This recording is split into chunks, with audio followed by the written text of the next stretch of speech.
이는 여호와께서 거기서 온 땅의 언어를 혼잡하게 하셨습니다. 여호와께서 거기서 그들을 온 지면에 흩으셨도다. 아멘. 예. 우리가 바벨탑은 하나님을 대적한다는 것을 상징적으로 말씀하고 있어요. 그래서 하나님께서 직접 이 땅에 오셔서 공사 현장에 오십니다. 그래서 언어를 혼잡하게 해버렸던 사건이에요. 그래서 벽돌을 올려라, 그럼 시멘트를 올리고, 무슨 뭐 삽을 올려라, 그럼 꽁경이를 올리고, 그래서 도저히 공사를 못하게끔 막아버린 사건이 이 바벨탑 사건입니다. 자, 1절에 볼까요?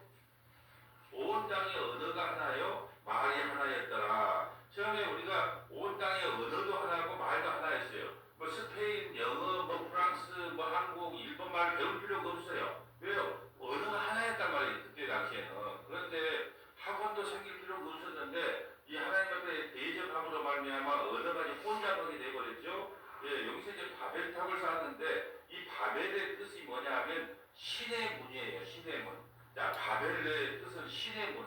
바벨탑을 쌓는 이유는 자기들이 신이 되어서 그 신의 문에 들어가자는 의미예요. 그래서 바벨의 뜻은 신의 문인데 이 바벨탑이 왜 하나님 앞에서 하나님이 가장 싫어하는 일이었느냐 하면 교만을 상징하는 거예요. 하나님을 대적하는 걸 상징하는 거예요. 그래서 옆에다가 2절 옆에다가 에스겔은 겔로 대합니다. 에스겔 28장 1절부터 5절. 에스겔 28장 1절부터 5절. 이 바벨탑이 하나님께서 왜 진노를 했냐 그러면 교만을 상징해 하나님의 자리에 앉으려고 했단 말이죠. 에스겔 28장 1절부터 5절 한번 보고 갈까요? 자, 에스겔은 겔입니다. 에스겔 28장 1절부터 5절까지 봅니다. 또 여호와의 말씀이 내게 임하여 이르시되 인자야 너는 두루 왕에게 이르기를 주 여호와께서 이와 같이 말씀하시되 내 마음이 교만하여 말하기를 나는 신이다. 그리고 신의 문에 들어가려고 했단 말이죠. 이 바벨탑 사건이 왜 하나님의 진노를 받았냐면 교만하여 나는 신이다. 왜 우리를 흩어지게 했느냐? 이게 다시는 이제 홍수로 심판해봐라. 하나님께서 이제 하나님 홍수로 심판해보세요. 할 수 있는가? 이 교만해가지고 탑을 쌓는 거예요. 실제로 지금도 한 100여 정도의 이 바벨탑이 남아있대요. 이 유적지에 가면. 근데 어마어마하대요. 이 탑에 둘레만 해도 한 100m 가까이 탑을 쌓아갖고 올라가면서 중간에 쉴곳도 만들어 놓았는데, 이것이 하나님께서 여러분 아무리 인간이 탑을 쌓는다고 해도 하나님 꼭대기까지 쌓겠습니까? 근데 왜 하나님께서 직접 내려오셨을까요? 너가 교만해도 인간이 이렇게 교만할 수 있느냐? 그걸 책망하기 위해서 오신 거예요. 그래서 지금 두로 왕에게 이야기했던 것이 교만하여 말하기를 나는 신이다. 내가 하나님의 자리고 바다 가운데 앉아있다. 내가 하나님이라는 거예요. 내가 신이다. 요즘 뭐 에블리스에 보면 인간들 나오잖아요. 내 마음이 하나님의 마음과 같은 채할지라도 너는 사람이요 신이 아니거늘. 네가 아무리 높은 자리 그 바벨탑을 쌓아봐도 너는 사람이지 신이 아닌데 신인 척 한다는 거예요. 내가 다니엘보다 지혜로워 은밀한 것을 깨닫지 못할 것이 없다 하고 이렇게 말해. 나는 다니엘보다 더 지혜로워. 그러니까 내가 세상의 모든 이치를 못 깨달을 게 없어. 이 가지고 이제 바벨탑도 충분히 건축할 수 있다는 거예요. 홍수도 막을 수 있다는 거예요. 또 내 지혜와 총명으로 재물을 얻었으며 금과 은을 곡간에 저축하였다. 지혜와 총명으로 재물을 얻을 뿐 아니라 금과 은을 마음껏 곡간에 저장을 했다는 거예요. 여러분 우리가 캄보디아에 가서 보면 이렇게 유적지를 보면 너무너무 인간해요. 그 창작 기술이라고 하는 것은 거의 상상을 못해요. 그 캄보디아에 가면 이 조각상을 해놓고 탑을 쌓아놨어요. 그리고 탑 위에 올라가면 정말 어떻게 사람이 이걸 쌓았을까 할 정도로 정말 신기해요. 요즘에 이제 그 무너질까봐 이제 안을 못 들어가게 이제 막아놨다 그러더라고요. 근데 그 성을 쌓는데 그 신전을 쌓는데 정말로 사람이 어떻게 이렇게 살 수가 있을까 하고 너무너무 좀 신비스럽더라고요. 근데 아무리 너희가 금이 있고 은이 있고 지혜와 총명이 있어도 너희는 하나님이 아니고 신이 아니고 사람이라는 것을 잊어버렸다는 거예요. 5절에 내 큰 지혜와 내 무역으로 재물을 다하고, 여러분 그때는 배를 갖고 무역을 하는 사람들이 제일 돈을 많이 벌었어요. 무역으로 재물을 다하고 그 재물로 말하면 내 마음이 교만해졌다. 이 바벨탑이 왜 하나님께서 그렇게 싫어하는 사건이고 언어를 혼잡하게 만든 사건이냐? 교만을 상징한단 말이에요. 인간의 교만을 상징하는 것이 바로 이 바벨탑 바벨탑이었다. 예, 그래요. 오늘 본문으로 다시 와볼까요? 이에 그들이 동방으로 옮겨나가 시날 평지를 만나 거기 거류하며 서로 말하되 자 벽돌을 만들어. 이제 하나님께서 우리를 흩어지게 만들었거든요. 이제 온 주변은 흩어져라 그랬단 말이에요, 하나님이. 근데 흩어짐을 면하고 어떻게 하냐? 왜 우리가 흩어져야 되는데요? 우리는 뭉쳐서 똘똘 뭉쳐가지고 하나님 한번 대적해 볼게요. 이렇게 또 하는 걸 대하는 거예요. 그리고 이제 홍수 심판을 경험했잖아요. 예, 6장 7장에 이제 6장 7장 8장에 홍수 심판을 경험했기 때문에 하나님 홍수 이제 내려보세요. 우리가 바벨탑 쌓아가지고 한번 싸워봅시다. 이렇게 또 인간이 또 교만해서 하나님을 대적하려고 했단 말이죠. 그러면서 벽돌을 만들고 견고히 하고 이에 벽돌로 대신하여 역청으로 진흙을 대신하고 자 4절이 하나님 앞에 대적하는 사건이 딱 세 가지로 딱 요약이 돼요. 자 보세요. 자, 첫 번째는 뭐냐? 탑 꼭대기를 하늘에 닿게 하여. 첫 번째 죄가 뭐냐 하면 탑 꼭대기를 하늘에 닿게 하자는 거예요.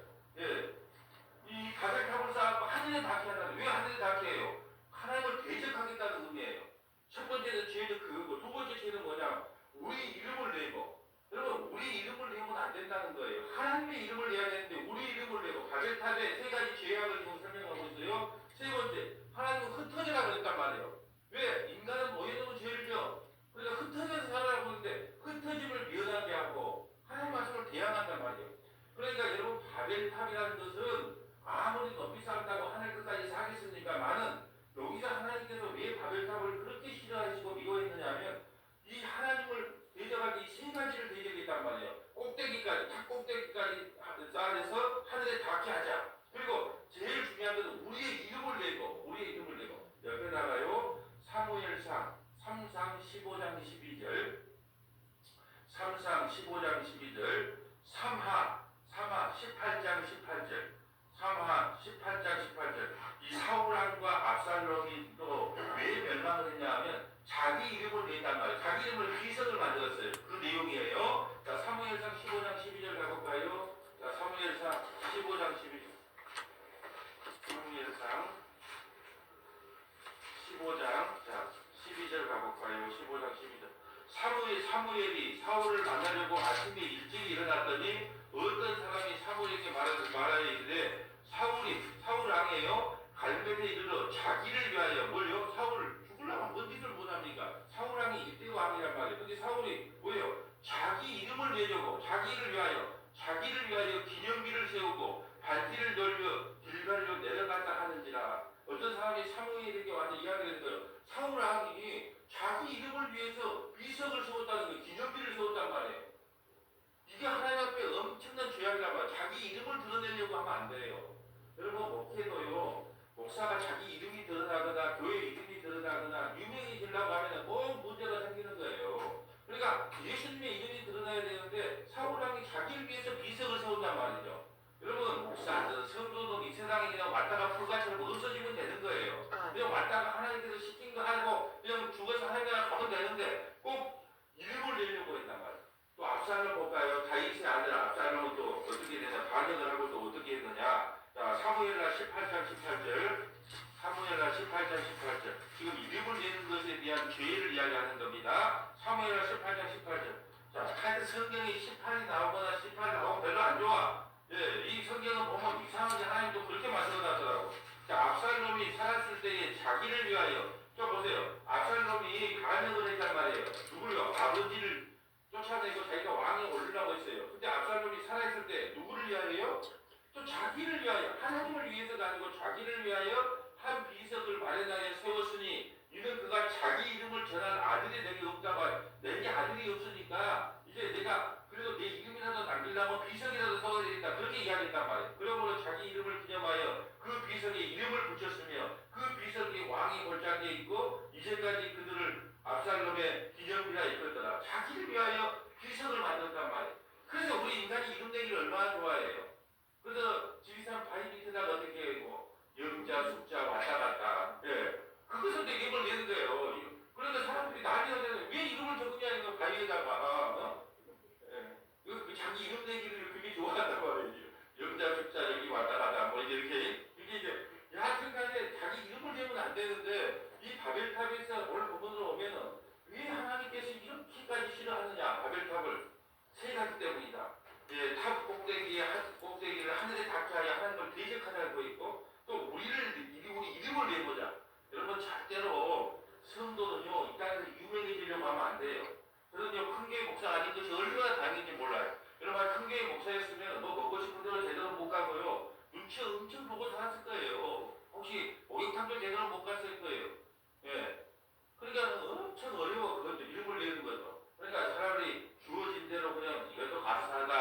사는 게 제일 좋은 인생이고 또 흩어짐을 면하자. 인간은 모였으면 좋은 일을 하는 게 아니고 자꾸 엉뚱한 일을 힘을 얻는 궁중심 때문에. 그래서 흩어지라고 그랬는데 흩어짐을 면하는 게 이게 세 가지 죄다. 5절에 보면 여호와께서 사람들이 건설하는 그 성읍과 탑을 보려고 내려오셨으니 자 여호와께서 얼마나 그 참 가소로우시면 직접 내려와서 봐요. 이 탑을 보고 옵니다. 그럼 뭐냐 하면 하나님이요. 하나님을 얼마나 인간들이 하나님을 대적하려고 하는 그 마음이 얼마나 심했는지 하나님이 직접 보러 오세요. 옆에다가 시편 2편 이렇게 적어볼까요? 딱 이 내용, 이 시편 2편의 내용이 딱 이 내용이에요. 시편 2편. 자, 시편 2편 한번 볼까요? 자, 시편 2편. 어찌하여 이방 나라들이 분노하며 민족들이 헛된 일을 꾸미는가? 바벨탑 사는 게 다 헛된 일을 꾸미는 거예요. 왕들이. 세상의 고장들이 나서며 관원들이 서로 뼈 여호와의 그의 기름 부은 자를 대적하며 여호와의 기름 부은 받은 자를 대적하며 하나님을 대적했다는 뜻이에요. 예, 우리가 그들 맨 것을 끊고 그의 결박을 벗어버리지 않은 거다. 하나님께서 우리에게 맨 것, 또 결박을 벗어버리죠. 충분히 하나님과 싸워서 이겨볼 수 있다는 거예요. 그래서 하나님께 계신 이가 웃으시며 주께서 그들을 비우시리로다. 그때 분을 받으려 진노하자 그들을 놀랍게 하여 이르기를 내가 나의 왕을 내 거룩한 산 시온에 세운다 하리로다. 그 왕이 예수님이에요. 거룩한 산 시온에 세운다. 내가 여호와의 명령을 전하노니 여호와께서 내게 이르시되 너는 내 아들이라 오늘 내가 너를 낳았도다. 내게 보아라. 내가 이방 나라를 내 유업으로 주리니 내 소유가 땅끝까지 이르리라. 내가 철장으로 그들을 깨뜨릴 것이며 예수님께 무릎 꿇지 않은 사람들은 철장으로 깨뜨려 버리겠다는 거예요. 바벨탑을 쌓는 그 교만한 그들에게 철장으로 깨뜨려 버리겠다는 거예요. 그리고 길거리까지 부수리라는 거예요. 그러니 고난들아 너희는 지혜를 얻으며 세상의 재판관들아 너희는 교훈을 받으라. 너희들 바벨탑 짓지 마라. 하나님께 교만한 것 대들지 마라. 하나님이 경고하고 있는 거예요. 세상의 고난들아 재판관들아 하나님 말씀 들으라는 거예요. 여호와를 경외함으로 섬기고 떨며 즐거워하라. 그의 아들에게 입맞추라. 누구에게? 예수님께 무릎 꿇고 입맞추지 않으면 너희들 다 심판받는다. 누구도 교만해서 지금 바벨탑 쌓는다고 하는데 지금 내 아들 예수에게 입맞추지 않으면 너희 다 심판받는다는 거예요. 그렇지 아니하면 진노하심으로 너희가 기름을 막아리니 그의 진노가 급하십니다. 여호와께 피하는 모든 사람은 다 복이 있도다. 네, 그래서 하나님께서 오늘 본문의 5절에 얼마나 인간들이요 교만한가 하나님을 대적하는 현상이 일어나. 그때 우리가 시편 2편을 통해서 그 아들 예수께 지금 무릎 꿇지 않고 입맞추지 않으면 그 바벨탑을 다 흩어버리는 것처럼 다 심판받는다는 내용이에요. 6절에 볼까요? 여호와께서 이르시되 이 무리가 한 족속이요 언어가 하나이므로 이같이 시작하였으니 이후로는 그 하고자 하는 일을 막을 수 없으리로다. 자, 여러분 이 바벨탑의 그 본거지가 어디냐면 바벨론이에요. 그래서 바벨론이 어디서 나왔냐 그러면 바벨탑에서 나온 말이에요. 이게 바벨론, 바벨탑 같은 내용이에요. 근데 옆에다가 다 찾아보지는 않을게요. 에레미야 50장하고 51장에 보면 바벨론이 어떻게 멸망을 당하는가가 내용이 나와 있어요. 찾지는 않아요. 바벨론이 어떻게 멸망하냐? 에레미야 50장하고 51장에 상세하게 나와 있어요. 왜 바벨론이 멸망을 하냐? 하나님을 대적하는 그 교만 때문에 하나님께서 바벨론을 완전히 심판해 버린다는 거예요. 같은 내용이에요. 자, 7절에 볼까요? 자, 우리가 내려가서 자 그러면은 자 우리가 내려가서 할 때는 복수예요, 단수예요? 우리가 하니까 복수잖아요. 그럼 하나님은 한 분이신데 왜 복수라고 이렇게 우리가라고 하실까요? 삼위일체를 지금 벌써 여기 이야기를 말씀하고 계세요. 우리가라고 하는 것은 삼위일체 하나님께서 벌 직접 내려가세요. 세 분의 하나님이 거기서 그들의 언어를 혼잡하게 하여 그들의 서로 알아듣지 못하게 하자 하시고 여러분 언어를 혼잡하게 만들어버려요. 언어를 혼잡하게 만들어. 여러분 왜 언어가 혼잡하게 됐죠? 뭐 때문에? 죄 때문에. 하나님을 대적하는 죄 때문에. 그런데 참 신기한 사건이 있어요. 오순절날 성령이 임하자 지금 이게 언어가 혼잡하게 돼서 어떤 사람은 영어로 말하고 어떤 사람은 중국말, 어떤 사람은 스페인말, 어떤 사람은 한국말 그러니까 알아듣지를 못해. 언어가 혼잡되고 있어요. 그럼 이것은 바벨탑 사건은 뭘 상징하냐? 언어가 혼잡하고 죄를 상징해. 교만으로 인하여 언어가 혼잡하게 됐어요. 그런데 희한하게 성령이 오순절날 성령이 임하자 각자 다른 나라 말로 하는데 그 말을 다 알아들어 버려요. 그리고 성령의 임함으로 말미암아 그 모든 죄 문제가 해결됐다는 것을 상징적으로 보여준단 말이에요. 옆에다가 사도행전 2장 1절부터 13절 참으로 중요해요. 여러분 사도행전 2장 1절부터 13절 꼭 창세기 11장 7절하고 사도행전 2장 1절과 13절을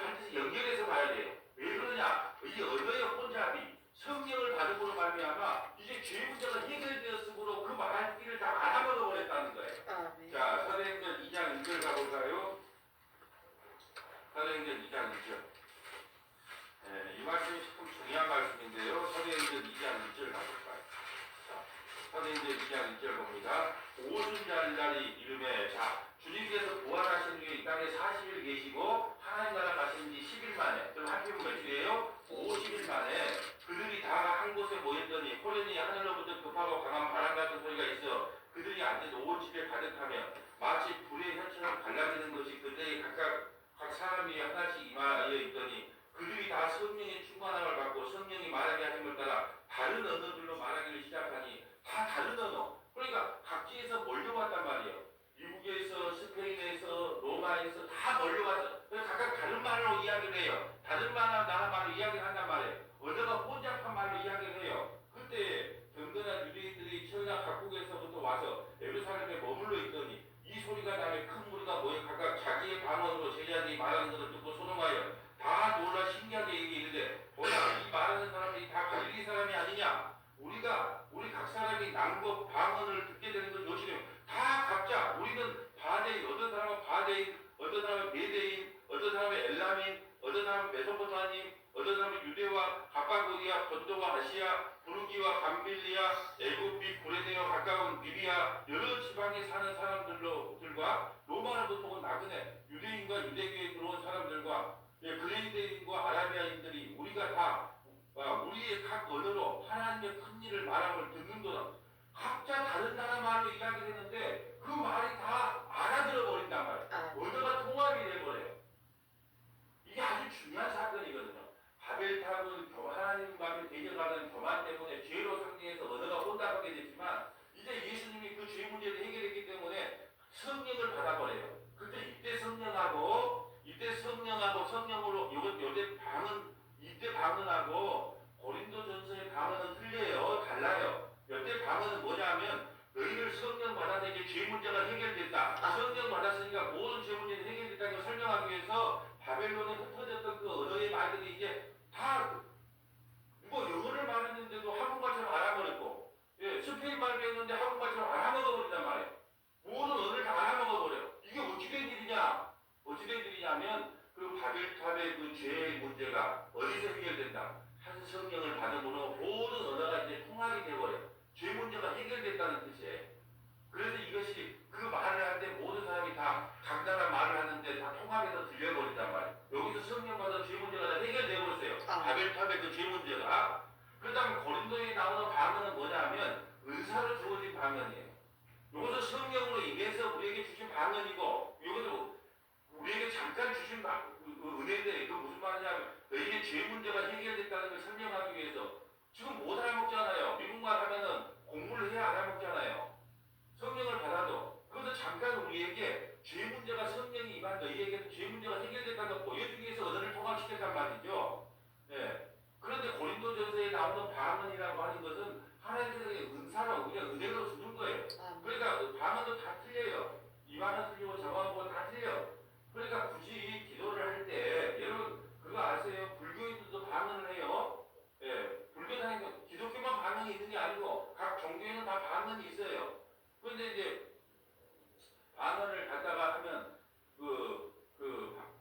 우리가 한국말로 그냥 기도하는 것도 하나님이 기뻐하시고 또 방언으로 하는 것도 기뻐하시고 그래도 방언을 안 받아도 되고 받아도 되고 하나님이 주시면 감사합니다 그냥 하시면 되고 안 하면 한국말 해도 되고 그 은사를 우리에게 주어지는 거예요. 여러분 은사는 만드는 거예요? 하나님 은혜로 주는 거예요?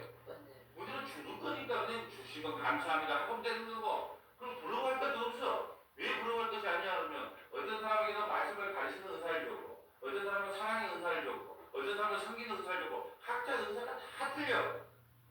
그런데 다 어차피 다 눈이겠느냐? 다 눈만 있으면 그것이 이상한 사람이잖아요. 손도 없고 발도 없고 다 눈만 달렸어. 그럼 그 이상한 거예요. 그게 그 누구 방언을 받은 것도 부러워할 것도 없고 가르치는 은사도 부러워할 것도 없고 섬기는 왜 각자 하나님께서 주신 대로 그냥 사용 받아가 죽으면 되는 거예요. 그러니까 부러워할 것도 없다. 이 언어의 통합이 너무 중요하다. 그러니까 그렇게 하니까 사람들이 다 술 취한 줄 알아. 실패하는 또 어떤 일이 돌아와 있는데 그들이 셋을 술 취해가도 다 이말저말 전부 다 중국말하고 뭐말하는 거다. 근데 어떻게 내가 말짓 다 알아보는 거냐. 언어의 통합. 여러분 너무 중요합니다. 오늘 본문으로 다시 와볼까요? 사도행전 2장 1절부터 13절에 그 언어를 다 알아본 혼자만 언어를 다 알아본다는 것은 이제 성령 받은 너희는 이 죄의 문제가 모두가 다 해결됐다는 것을 우리에게 보여주는 사건이에요. 자, 너무너무 중요해요. 옆에다가 또 에레미야 51장 17절부터 18절. 자, 예레미야 51장 17절부터 18절. 자, 예레미야 51장 12절부터 13절. 에레미야 51장 12절부터 13절. 계시록 17장 1절부터 6절. 계시록 17장 1절부터 6절. 바벨론이라는 나라가 어떤 나라인가를 한 번 좀 보려고 해요. 에레미야 51장으로 먼저 가볼까요? 자, 에레미야는 4줄로 되어 있죠. 에레미야 51장하고 52장이 그 바벨론 멸망에 대한 내용인데 50장, 51장이 일단은 51장 17절 가볼까요? 자, 에레미야 51장 17절. 에레미야 51장 17절 가봅니다. 네. 에레미야 51장 17절. 자, 사람마다 어리석고 무식하도다. 금장색마다 자기가 만든 신상으로 말미암아 수치를 당하나니 이는 그 부어 만든 우상은 거짓이요 그 속에 생기가 없으리라. 지금 바벨론이 섬기는 신이 그래요. 바벨론이 섬기는 신이요 금장색으로 만드는 신상인데 그 부어서 만든 신상은 금장색으로 자기가 만든 신상으로 말미암아 수치를 당하나니 이는 그 부어 만든 우상은 거짓이요 그 속에 생기가 없으리라. 그것들은 헛된 것이요 그 우상 그 금신상 그것이 헛된 것이에요. 조롱거리니 징벌하시는 데에 멸망할 것이니라. 야곱의 분깃은 그와 같지 아니하시니 하나님의 분깃은 그와 같지 않은가. 그는 만물을 지으신 분이요. 이 하나님의 분깃 하나님이 세우신 이 나라 하나님께서 세우는 새 세상은 그런 나라가 아니라는 거예요. 그는 만물을 지으신 분이요. 이스라엘은 그의 소유인 지파라. 그의 이름은 만군의 여호와라. 여러분 바벨론은 세상을 상징하는데 세상에서 섬기는 신은 다 헛것이에요. 우리가 이 금신상 옛날에는 돼지머리도 갖다가 절하고 명태머리다가 절하고 그게 어리석었단 말이에요. 그건 다 헛것이라는 거예요. 근데 야곱이 섬기는 하나님은 틀리다는 거예요. 천지 만물을 창조하신 분들은 아니라 우리를 영원토록 구원시키는 분이 바로 하나님이시다. 자, 또 에레미야 51장 12절 가볼까요? 51장 12절. 바벨론 성벽을 향하여 깃발을 세우고 튼튼히 지키며 파수꾼을 세우며 복병을 메고 시켜 방비하라. 이는 여호와께서 바벨론 주민에 대하여 말씀하신 대로 계획하시고 행하시기로다.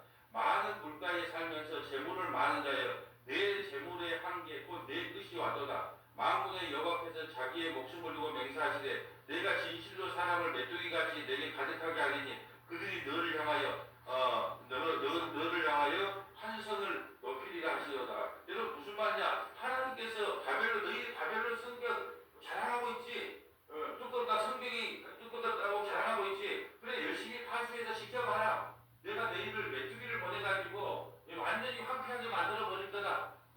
하나님께서 결국 바벨론은 어디를 상징한다고요? 이 세상을 이렇게 만들어 버리겠다는 거예요.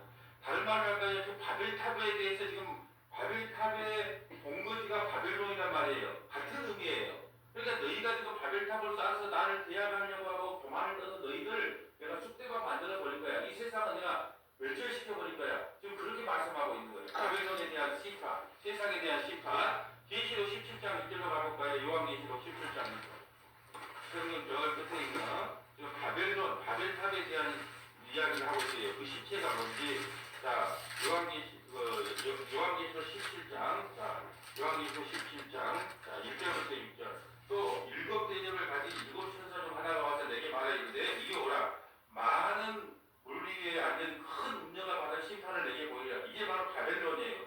땅의 임금들과 더불어 음행하였고 땅에 사는 자들도 그 음행의 포도주에 취하였다 하고 또 성령으로 나를 데리고 광야로 가니 내가 보니 여자의 붉은빛 짐승을 탔는데 그 짐승의 몸에 하나님을 모독하는 이름들이 가득하고 일곱 머리와 열불이 있는다. 여러분 이 세상 바벨론은요 온통 하나님을 모독해요. 그래서 여러분 지금 미국 같은 데는 교회가 없어지고 전부 다 술집으로 바뀌고 있거든요. 그런데 참 인간이 얼마나 악하냐고 이 강대상이 술값 요금이 제일 비싸대요. 그 다음에 찬양대가 서 있던 데가 술값이 두 번째고요. 지금 그거 좋기지 않아요? 여러분 사람들이 불교를 영한 사람은 없어요. 석가모니를 영하고 조롱하는 사람은 없어. 근데 꼭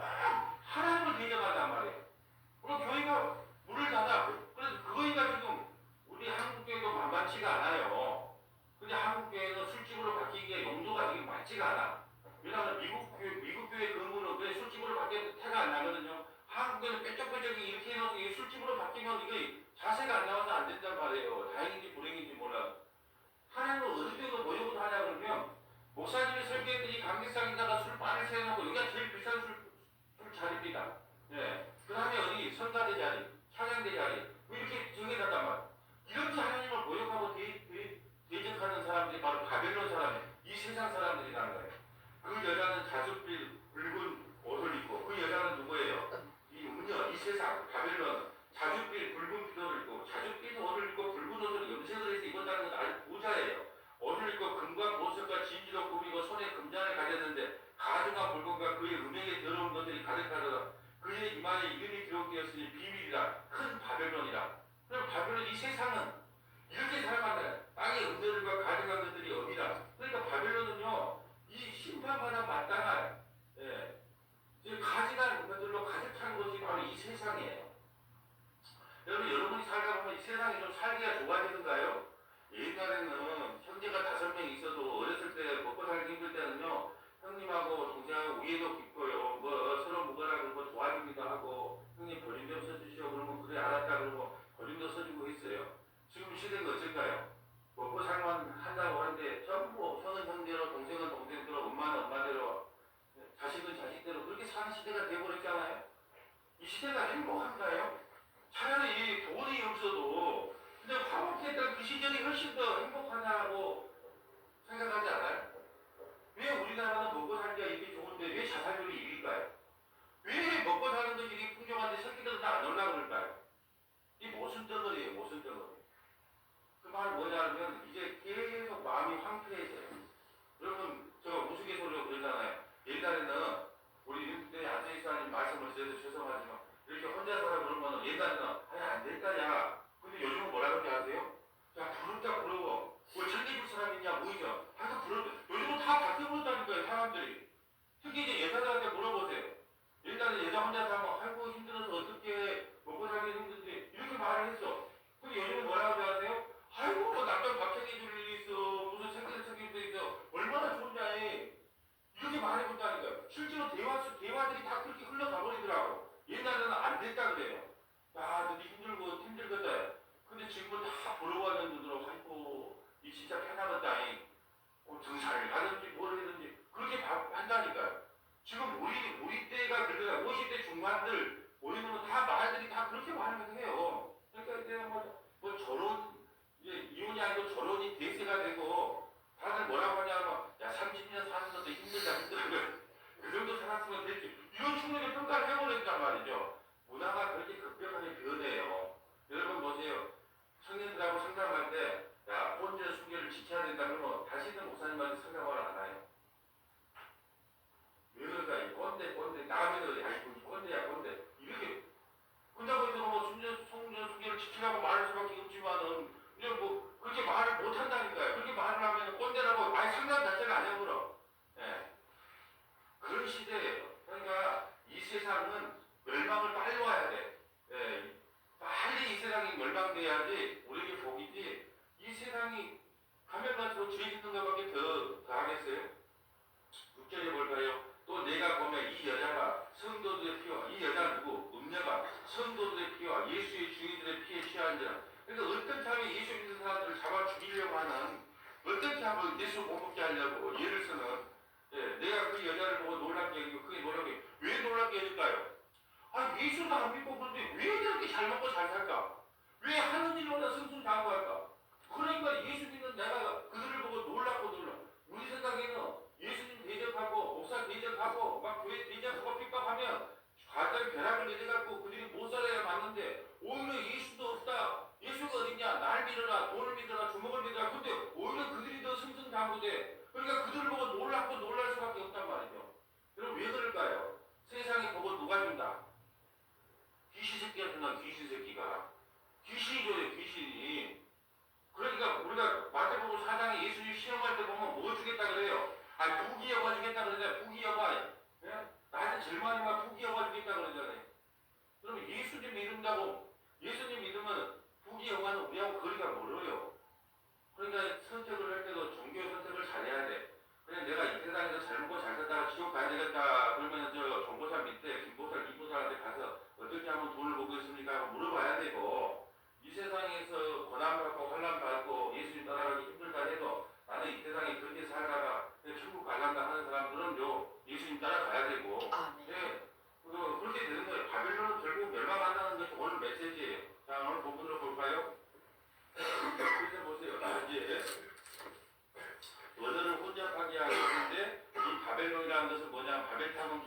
바벨론 그 나라를 상징하는데 하나님을 대적하는 자들이야. 하나님을 대적하는 그들은 하나님께서 살려둔다. 결국은 멸망시킨다. 멸망시킨다. 8절에 볼까요? 여호와께서 거기서 그들을 온 지면에 흩으셨으며 그들이 그 도시를 건설하기를 그쳤더라. 여러분 탑이라는 것은 여러분 하나님을 대적하는 걸 상징적으로 설명한다고 했잖아요. 그런데 하나님께서 와서 그냥 흩어버려요. 그럼 오늘 구절을 볼까요? 오늘 주제 구절인데 그러므로 그 이름을 바벨이라 하니 이는 여호와께서 거기서 온 땅에 언어를 혼잡하게 하셨습니다. 여호와께서 거기서 그를 온 집에 흩어졌다.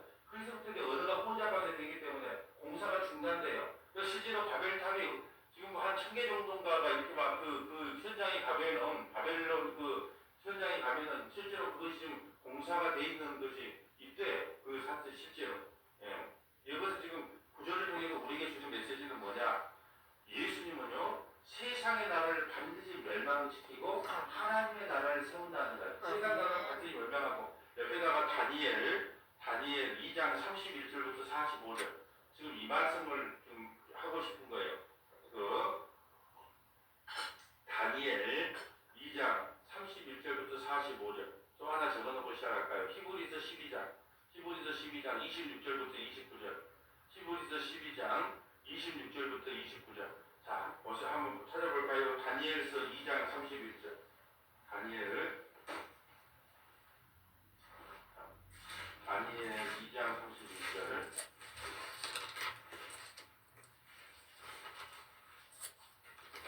다니엘 2장 31절 볼까요? 왕의 한 큰 신상을 보셨나이다. 그 신상이 왕 앞에 섰는데 크고 광채가 매우 찬란하며 그 모양이 심히 두려우며 자 이제 느부갓네살 왕이 꿈을 꿔요. 꿈을 꿨는데 느부갓네살 왕은 바벨론의 왕이에요. 바벨론의 왕이 꿈을 꿨는데 어떤 거냐? 큰 신상. 예. 우리가 뭐 부처님 상 막 큰 신상처럼 그 큰 신상이 밤에 꿈에 보여요. 근데 모양이 참 희한하게 생겼어요. 그 우상의 머리는 순금으로 되어 있고 가슴과 두팔은 은으로 되어 있고 배와 넓적다리는 노수로 되어 있고 또 종아리는 쇠와 그 발은 얼마는 쇠에 얼마는 지능이다. 또 왕이 보시죠. 손대지 아니한 돌이 나와서 왕이 보니까 손대지 않은 한 돌이 나와요. 이 돌은 예수님이에요. 신상에 쇠와 지능과 발을 쳐서 부수뜨리며 그러니까 여러분 이 세상 나라들을 상징해요. 여러분 세상 나라들을 상징하는데 우리가 순금으로 우상의 머리는 순금이요. 그러면 이 머리 순금은 뭐냐면 바벨론을 상징하고요. 바벨론을 상징하고 가슴과 두 팔은 은이요. 그러면 바벨론을 묻히는 나라가 어디예요? 메데바사. 예, 그리스. 메데바사.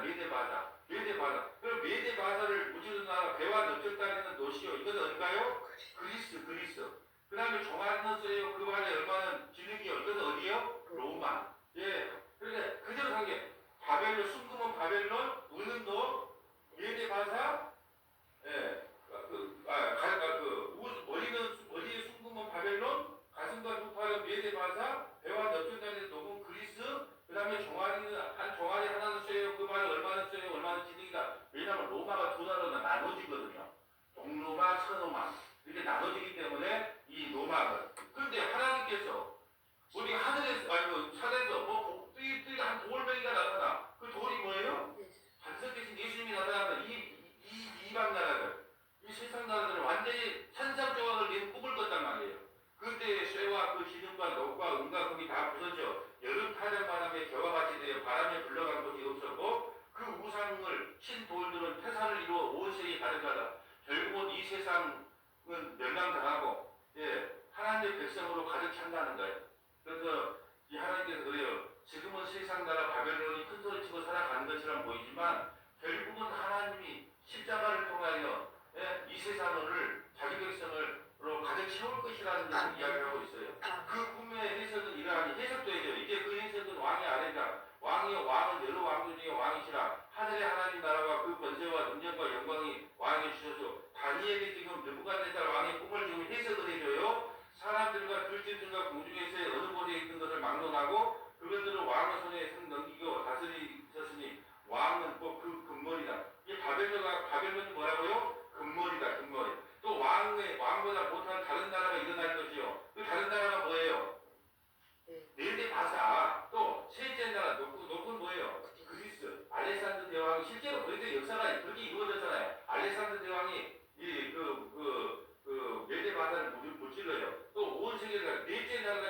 쇠 같은 이 쇠는 모든 물건을 부수고 그 마지막 예수님 당시에 어떤 나라가 세계를 지배하고 있었죠? 로마. 넷째 나라가 로마예요. 이 예언대로 그대로 세계 역사가 이루어졌어요. 그대로. 예. 뭐 만들어진 거 이걸 그 나라가 무너진 걸 보고 그걸 기록했을까요? 성경이 먼저 기록해놓고 그 역사가 이루어졌을까요?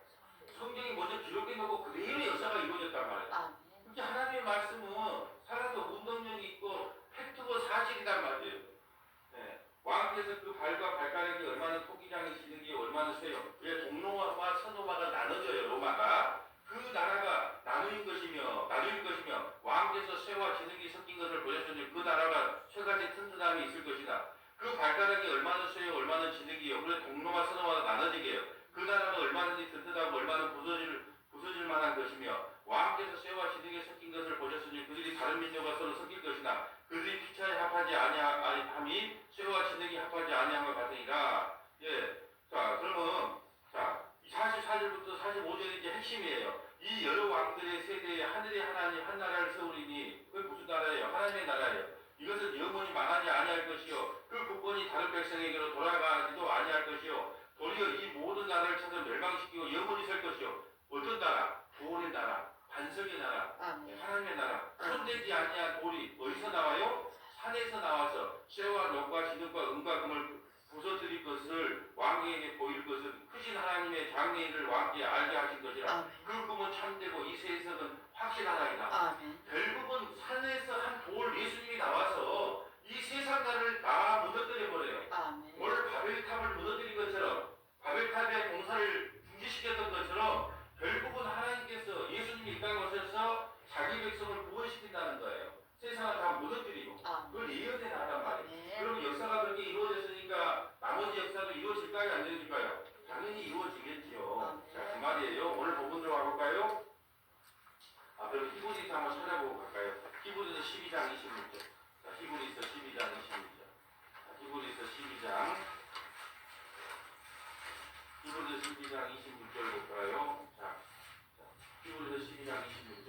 자, 우리에게 주겠다는 약속이에요. 저번 히브리서 12장은 믿음의 선진들이에요. 그러면서 12장은 믿음의 선진들이 구원받았는데 어떻게 구원받은 줄 아니? 그러면 26절 볼까요? 그때에는 그 소리가 땅을 진동하거니와 이제는 약속하여 있는데 내가 또 한 번 땅만 아니라 하늘도 진동하게 하였으니 이 또 한 번이라 하시면 진동하지 아니한 것은 영존하게 하시기 위하여 진동할 것들을 만드신 것들이 변동된 것을 나타내시기로 하다. 그러므로 우리가 흔들리지 않는 나라를 받았습니다. 하나님께서 이 세상에 우리를 다 흔들어 버려요. 왜요? 여러분 이 세상에서는 하나도 하나님 나라에 가져가지 못한다는 걸 알기 위해서 이 세상에서 우리가 갖고 있는 걸 다 흔들어 버려요. 왜요? 우리가 흔들리지 않는 나라를 받았어요. 흔들리지 않는 나라만 우리에게 준다는 거예요. 그리고 은혜를 받자 이로 말미암아 경건함과 두려움으로 하나님을 기쁘시게 섬길지니. 그러니까 여러분 그 땅에서 우리가 하나님을 떠나서 딴 짓을 좀 아마 우리에게 흔들어 버려. 그래서 뭘로 하나님께서 우리에게 그 시험을 준다고 했어요? 가장 이 세상에서 우리가 사랑하는 것, 그걸로 하나님께서 우리를 흔들어요. 여러분이 뭘 가장 사랑하세요? 그 사랑하는 걸로 흔든다니까요. 왜요? 그걸 갖고 여러분이 가장 사랑하는 걸로 가거나 하나님 나라 못 가니까 여러분이 가장 세상에서 좋아하는 걸 갖고 흔들어 버려요. 그래야지 흔들리지 않은 영원한 나라를 받을 수 있기 때문에. 그럼 우리는 바벨론이라는 나라는 결국 흔들어서 멸망당해요. 근데 우리는 흔들리지 않는 나라를 받았어요. 그 나라가 뭐예요? 새하늘과 새 땅 하나님의 나라를 받았다는 거예요. 근데 여러분 이 땅에서 좀 흔들림 당한 것이 얼마나 큰 복인지 몰라요. 돈을 좀 모아달라고 했더만 하나님께서 돈을 사랑하니까 돈을 흔들어버려. 자식을 좀 사랑했더만 자식을 흔들어버려. 또 높은 자리 좀 가려고 했더만 그걸 흔들어버려. 그것이 복이에요. 근데 우리도 하나님 이럴 수 있습니까? 내가 주의 일을 얼마나 감당하는데 열심히 했는데 이럴 수 있습니까?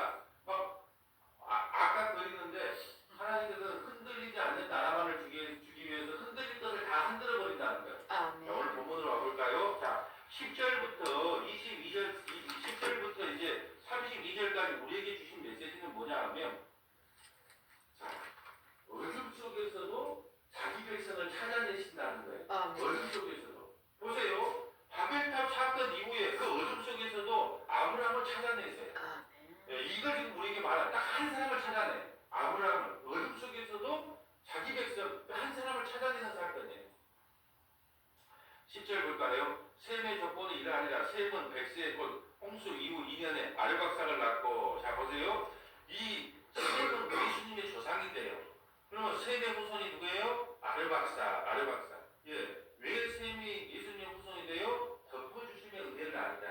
노아가 술 먹고 알몸으로 있는데 셈과 야벳이 뒷걸음질해서 그 덮어주면 은혜, 아버지의 허물을 덮어줘서 예수님의 조상이 된 거예요. 그러면서 지금 예수님의 조상을 쭉 기록해 놨어요. 아르박사는 몇 년에 누굴 낳고 쭉 낳고 자녀를 낳았더라 이렇게 나와요. 그러면서 26절 가까이 26절 데라는 누구냐 하면 데라들라 그런 게 아니고 데라는 이 아브라함의 아버지가 데라예요. 아브라함의 아버지가 누굽니까? 데라. 그러면 데라는 70세 누굴 낳았냐? 아브람, 나홀과 하란을 낳았고, 그러면 데라는 3명을 낳았죠. 아브람, 나홀, 하란. 지금 왜 이 말을 해볼까요? 어둠 속에서도 하나님은 이 아브람이라고 하는 믿음의 조상을 찾아내는 지금 사건을 우리에게 보여주고 있어요. 자기 백성을 찾아내는 거예요. 그리고 27절에 보면 데라의 조건이 이러하니 아브람의 아버지예요. 데라는 아브람과 나홀과 하란을 낳고 하란은 롯을 낳았으며, 우리 롯과 아브람이 조카 손주는 사이잖아요. 자, 하란은 그 아비 데라보다 먼저 고향 갈대아 일에 우르에서 죽었고, 자, 하란은 이렇게 그 형제 중에 하나는 그 아비 데라보다 먼저 죽었어요. 어디에서요? 고향 갈대아 우르에서 죽었고, 자, 아브람과 나홀이 장가 들었으니 아브람의 아내의 이름은 사레며 나홀의 아내의 이름은 밀가니, 예, 하란의 딸이요. 하란은 밀간의 아버지다. 또 이스가의 아버지더라. 자, 여기서 이제 우리가 중요한 걸 한번 말씀을 정리하려고 해요. 자, 보세요. 처음에 아브라함을 어디서 부르냐면 갈대아 우리에서 불러요. 자, 여기서 중요합니다. 갈대아 우리는 어디냐면 바벨론이에요. 바벨론에서 불러요. 그러니까 바벨론에서도 하나님께서는 누굴 찾아낸다? 여수에서도 하나님은 누굴 찾아낸다? 자기 백성을, 죄악된 세상에서 자기 백성을 찾아내는, 지금 이게 아주 중요한 사건이에요. 자, 그러면 갈대아 우르는 바벨론이거든요. 뜻은, 갈대아 우르의 뜻은 약탈자예요. 약탈자. 이것은 죄를 상징해요. 잘 한번 들어보세요. 얼마나 이게 하나님께서 아브라함을 부르면서 벌써 구원이 어떻게 이루어진가를 보여주는 거예요. 아브라함은 어디서 불러요? 갈대아 우르에서 불러. 바벨론에서 불러요. 근데 갈대아 우르의 뜻은 약탈자예요. 그럼 이 세상은 다 약탈자예요. 약탈자로 가득해. 다른 말로 할까요? 죄로 가득한 세상이에요. 그런데 어디로 먼저 이동을 시키냐 그러면 보세요. 31절 볼까요? 데라가 그의 아들 아브람과 하란의 아들인 그의 손자 롯과 그의 며느리 아브람과 아내 사례를 데리고 갈대아 우르를 떠나 가나안 땅으로 가고자 하여 하란에 이르러 바로 이제 안 가. 가나안 땅으로 바로 안 가. 어디서 머물러 있어요? 하란. 두 번째는 뭐냐? 하란의 뜻은 뭐냐면 티클이에요. 티클. 하란의 뜻은 뭐라고요? 티클이란 말이에요. 그럼 이 하란은 뭘 상징하냐? 교회를 상징해. 하란은 뭘 상징해요? 티클. 교회 와서 뭘 배워요? 우리 인생이 티클인 걸 배워요. 그래서 하란에 머물러 있어요. 하란의 뜻이 뭐라고요? 티클. 하란은 뭘 상징하냐? 교회를 배워요. 교회 와서 그럼 뭘 배워야 돼요? 우리 인생이 티클 같은 인생이구나. 네. 벚꽃처럼 겉돌아질 인생이구나. 우리 인생이 티클임을 배워요. 내 영웅되는 게 아니고 내 인생의 티끌을 어디서 배워요? 교회에서. 그리고 마지막에 이제 그 데라가 죽자마자 어디로 떠나냐면 바로 가나안 땅으로 떠나. 세 번째는 가나안. 가나안은 뜻은 뭐냐면 낮은 곳이에요. 가나안은 낮은 곳. 자, 가나안은 낮은 곳이라는 뜻이고, 가나안의 뜻은 뭐예요? 뭘 상징해요? 가나안 땅. 요단강 건너서 어디? 가나안 땅. 가나안 땅은 뭘 상징해요? 천국을 상징해요. 천국. 여러분, 이 한 대목이 여러분 듣도 보도 못한 이야기를 지금 하고 있어요. 듣보잡이라든가 듣도 보도 못한 이야기인데 보세요. 자, 아브라함을 하나님께서 갈대아 우르에서 불러요. 그 바벨론, 약탈자들이 사는 그 세상에서 불러요. 죄악된 세상에서 불러내요. 근데 바로 가나안 땅에 못 들어가. 왜 못 들어가? 거기서 내가 티끌임을 알아야 돼. 그래서 어디에 머물게 해요? 하나님 머물러 있어도 하나님 다시 찾아와요. 하나님이. 너 거기 머물면 안 돼. 가나안 땅으로 가야 돼. 그러니까 하나님 일단 머물러. 그럼 하나님 뜻은 뭐라고요? 티끌. 그리고 하나님은 뭘 상징한다? 교회 와서 뭘 배워야 된다?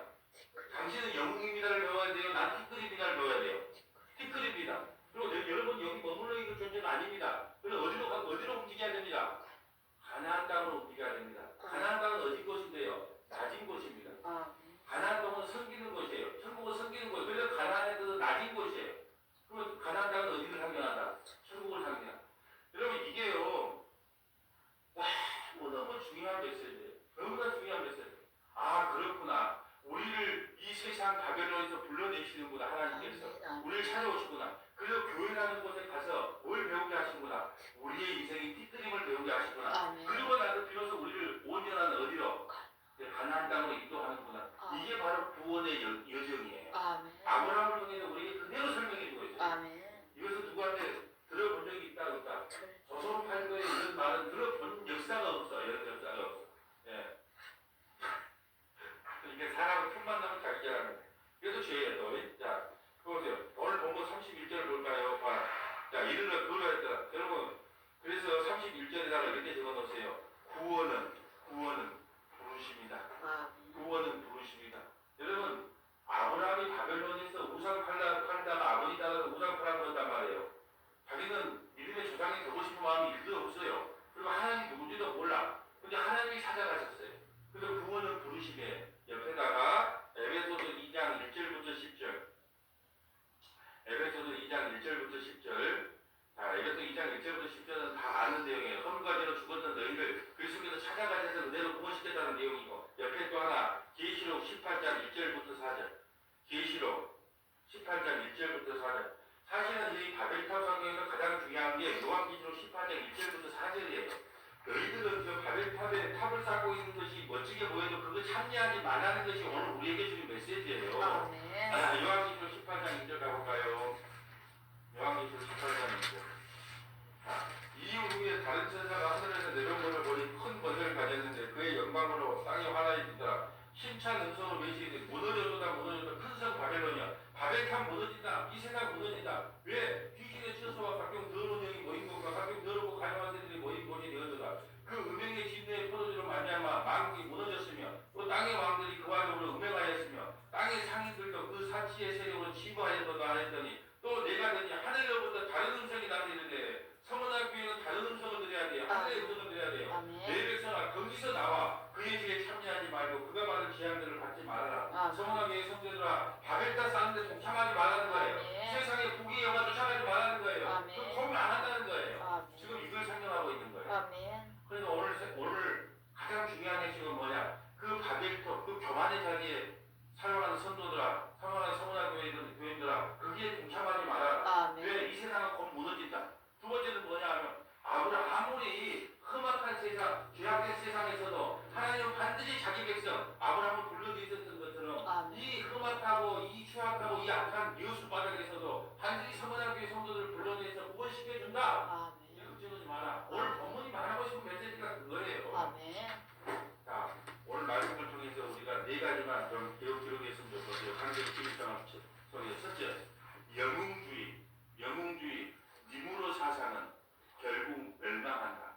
영웅주의, 니무로 사상은 결국 멸망한다. 하나님의 11장을 통해서 우리에게 이걸 이야기하고 있어요. 영웅주의, 니무로 사상은 결국 멸망한다. 두 번째, 구원은 부르심이다. 구원은 부르심. 아무리 내가 예수 믿고 싶어도 천국하고 싶어도 부르심은 아니면 안 돼. 내가 찾아가는 건 종교예요. 구원은 부르심이다. 세 번째, 교회는 바벨론 세상을 향해 죄를 선포해야 한다. 교회는 바벨론 세상을 향해 아까 교회 하나님께서 죄가 선포된 것처럼 교회는 바벨론 세상을 향해 죄를 선포해야 돼. 그런데 요즘은 교회 와서 죄 선포 별로 안 해. 기분 나빠하고. 그러니까 지옥 이야기도 별로 안 해. 기분 나빠할까봐. 그러면 안 된다는 거예요. 마지막 네 번째, 성도는 이 땅에 분깃이 없고, 그래서 아브라함에게요 바벨론에서는 분깃을 안 줘요. 성도는 이 땅에 분깃이 없고 땅이 없단 말이에요. 분깃이 없고 오직 예수님이 분깃이다. 오직 예수님이 분깃이다. 그래서 아브라함은 바벨론에서 땅에 아무 분깃이 없어요. 가나안 땅에 가서 분깃을 받는단 말이에요. 천국에 가야 분깃을 받아요. 예수가 분깃이기 때문에. 다시 불러드릴게요. 성도는 이 땅에 분깃이 없고 받을 땅이 없단 말이에요. 받을 분깃이 없어. 분깃이 없고 오직 예수님이 분깃이다. 예수님이 분깃이다. 여러분 오늘 우리가요 정말 이 비오는 날 정말 이 힘든 몸을 이끌고 창세기 11장을 말씀을 배우려고 왔는데요. 이것만 기억해 주셨으면 되겠어요. 이 세상에 잘 나가는 사람들, 부자로 사는 사람들, 예수 안 믿고 떵떵거리고 사는 사람들 부러워하지 마세요. 곧 끝납니다. 예, 그거 하다 하고 죄악된 세상에서 여러분 믿음의 가문 아니에요. 아브라함 믿음의 가문 아니에요. 우상 털어먹는 가문. 우리 집도요 아버지가 제사 지냈어요. 예, 저도요 시골에서 손 뜯기고 다녔어요. 근데 그런 집안에서 하나님이 불러다가 너는 내 종이라고 사용하는 거예요. 아멘. 네. 어제 했던 말 난 하나만 더 하고 왔어요. 어제 제가 그런 말씀을 드렸잖아요. 오늘 아침에 너무 중요한 말인데 다시 한번 더 말씀을 드릴게요. 자, 제가 이제 목사로서 너무 행동도 바르고 착하고 돈에 욕심도 없고 진짜 그게 살아요. 그분이 윤지사님 나를 보고 예수를 안 믿었다 싶다 처음에. 근데 저 친구를 보니까 나 예수를 믿어야 되겠다. 저 친구가 살아가는 모습을 보니까 나 예수를 믿어야 되겠다. 만약 근데 예수를 믿는다면 그 사람이 예수 믿는 거예요? 그 친구를 믿는 거예요? 그럼 착각을 많이 하더란 말이에요. 여러분, 그러면 반대로 해볼게요. 그 친구가 목사하는데 개판이요. 아직도 돈 사랑하고 개판이요. 막 사는 것도 엉망이요. 그런데 걔가 그 친구가 전했던 복음이 나한테 막 심령이 그냥 와 닿네? 그리고 내가 죄인인 게 느껴지고 깨달아지네? 그래서 예수를 믿게 돼요. 그래서 누가 주신 믿음이에요? 저는 정말로 많은 기독교인들이 이걸 좀 알았으면 좋겠어요. 당신이 목사로 권사 나오는 권사를 해야지 당신을 보고 누가 예수를 믿을 거 아니냐 이렇게 말하는 것이 얼마나 무식한 사람인지 몰라요. 그러면 경도사님처럼 예수밖에 몰라, 예수쟁이 교회밖에 몰라, 교회 사랑이 충만해. 그러니까 참 당신은 보험회사하고 돈이나 벌고 많이 벌건데 왜 교회 사랑 하는지 모르건데 그냥 당신을 보니까 하나님은 살아있는 것 같아. 내가 하나님을 믿어야 되겠어. 그렇게 말하고 권사님을 믿는 것이 하나님을 믿는 게 아니에요. 근데 권사님 삶이 개판이요. 네?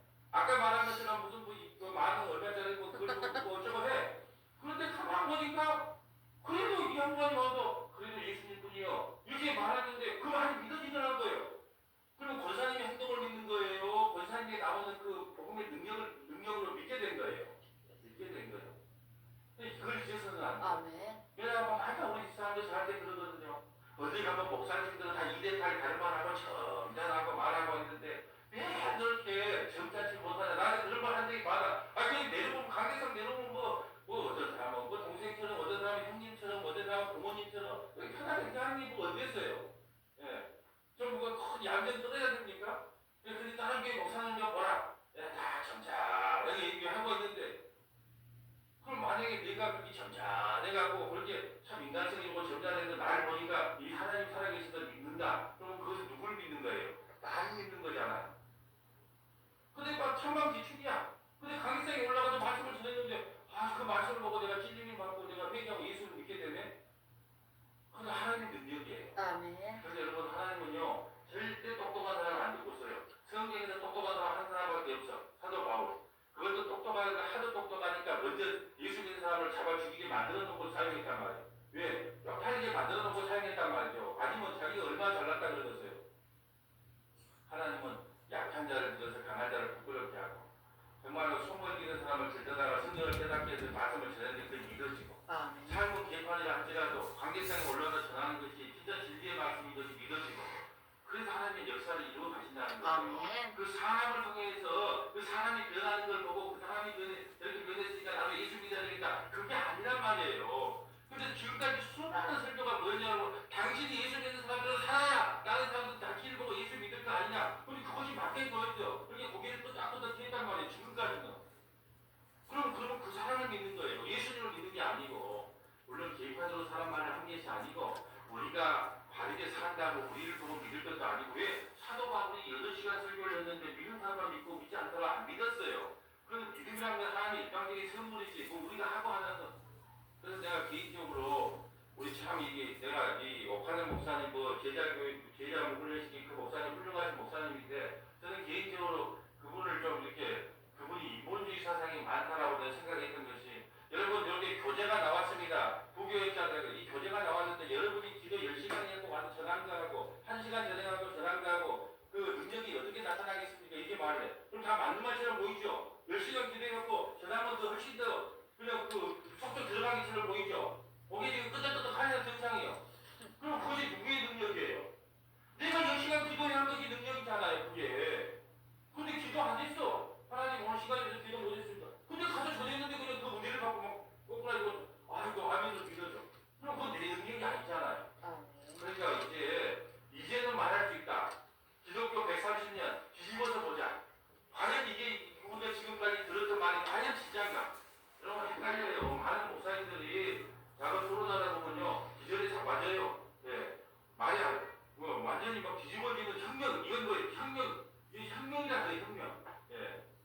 근데 자세히 한번 생각을 하나님, 저 무목사가 말하는 게 과연 맞습니까? 한번 가만히 생각을 해보세요. 그것이 복음이구나. 그게 은혜구나. 그걸 알게 됩니다.